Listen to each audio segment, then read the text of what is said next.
બેઈમાન કાગડો। એક દિવસ પિંકી અનાજ શોધવા માટે જંગલમાં ગઈ હતી। અનાજ શોધતા શોધતા તે જંગલમાં ઘણી દૂર પહોંચી ગઈ। એટલામાં તેની નજર તળાવના કિનારે પડેલા એક ફળ પર પડી। તે તરત જ ત્યાં ગઈ અને તે ફળને ખાવા લાગી। ત્યારે તેને તળાવની અંદર કંઈક દેખાયું। તે નજીક જઈને તેને જોવા લાગી। તે બોલી, અરે આ શું છે? દેખાવમાં તો કોઈ જૂના જમાનાનો નકશો લાગે છે। ખેર કોઈ વાત નહીં, હું આ નકશો મારા મિત્રો પાસે લઈને જઈશ અને તેમને આ વિશે હું પૂછીશ। આવું કહીને પિંકુ તેના મિત્ર મિન્ટુ, રૂપામાસી અને કાલુ કાગડા પાસે પહોંચી જાય છે અને એ તે જૂનો નકશો તેમને બતાવે છે। અરે જુઓ મિત્રો, જુઓ મને શું મળ્યું છે। હું જ્યારે તળાવ પાસે ફળ ખાઈ રહી હતી ત્યારે આ નકશો મને મળ્યો છે। બધા પક્ષીઓ એ નકશો જોવા લાગે છે। નકશો જોઈને મિન્ટુ અચંબામાં પડી ગઈ અને ઉતાવળમાં બોલી, અરે પિંકી, આ કોઈ સામાન્ય નકશો નથી, આ તો ખજાનાનો નકશો છે, ખજાનાનો। અહીં તો ઘણું બધું સોનું હશે। રૂપામાસી બોલ્યા, હા મિન્ટુ બિલકુલ સાચું કહી રહી છે। આ બહુ જૂના જમાનાનો નકશો લાગે છે, ચોક્કસ કોઈ ખજાનાનો જ હશે। પિંકી બોલી, અરે વાહ, તો પછી હું તો બહુ અમીર બની જઈશ। આ આખો ખજાનાનો નકશો હવે મારો જ છે। હું કાલે જ જઈને આ ખજાનાને લઈને આવીશ।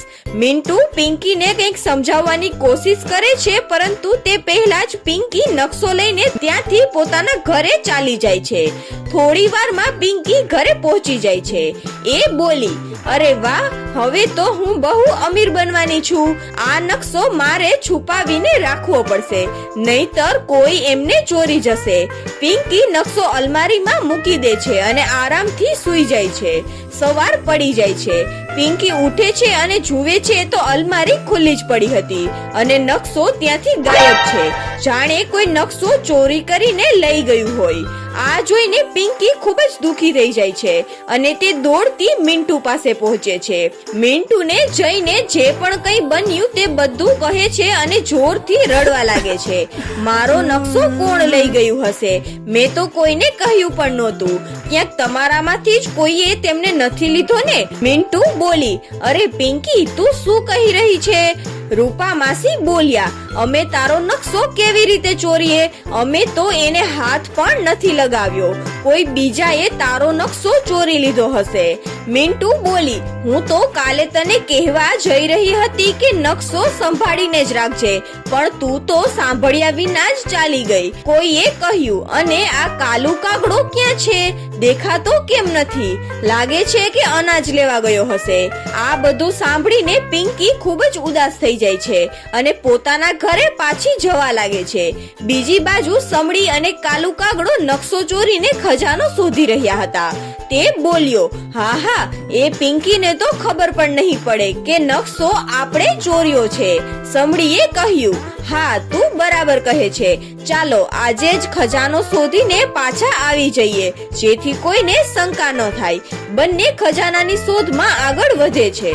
ચાલતા ચાલતા તે બંને જંગલમાં ખૂબ જ દૂર પહોંચી જાય છે અને તે ખૂબ જ થાકી પણ ગયા હતા, તેમ છતાં આગળ વધતા રહ્યા। એટલામાં તેમણે એક મોટી ગુફા દેખાય છે। કાલુ કાગડો બોલ્યો, અરે જો, આ તો એ જ ગુફા લાગે છે જે નકશામાં બતાવેલી છે। સમડી બોલી, હા પણ તેમનો દરવાજો તો પથ્થરથી બંધ છે, અંદર જઈશું કેમ? કાગડો બોલ્યો, તું ચિંતા ન કર, હું છું ને, ચાલ બંને મળીને પથ્થર હટાવીએ। બંને ખૂબ જોર લગાવે છે, પરંતુ પથ્થર જરાય હલતો નથી। એ દરમિયાન કાલુ કાગડાનો પગ લપસી જાય છે અને તે એક પથ્થર સાથે અથડાય છે। એ પથ્થર દિવાલની અંદર ખસી જાય છે અને અચાનક ગુફાનો દ્વાર ખુલી જાય છે। બંને આશ્ચર્યચકિત થઈ જાય છે અને તરત જ ગુફાની અંદર જાય છે। અંદર જઈને તેઓ ચકિત થઈ જાય છે, કારણ કે ત્યાં ઘણું બધું સોનું અને સિક્કાઓ પડ્યા હતા। તે બોલ્યો, અરે વાહ, અહીં તો કેટલી બધી સંપત્તિ છે। હવે આપણે આખી જિંદગી કંઈ પણ કામ કરવાની જરૂર નથી। બંને સોનું ભેગું કરવા લાગે છે। થોડી જ વારમાં સાંજ પડી જાય છે. તેઓ સોનું પોટલીમાં બાંધીને બહાર જવા જાય છે, પણ દ્વાર પાસે પહોંચે છે ત્યારે જુએ છે કે ગુફાનો દરવાજો તો બંધ થઈ ગયો છે. તેઓ ખૂબ કોશિશ કરે છે પણ દરવાજો ખુલતો નથી. થાકીને બંને બેસી જાય છે. સમડી બોલી, અરે કાલુ, હવે તો આપણે ફસાઈ ગયા. આ દરવાજો તો બહારથી જ ખુલતો હતો.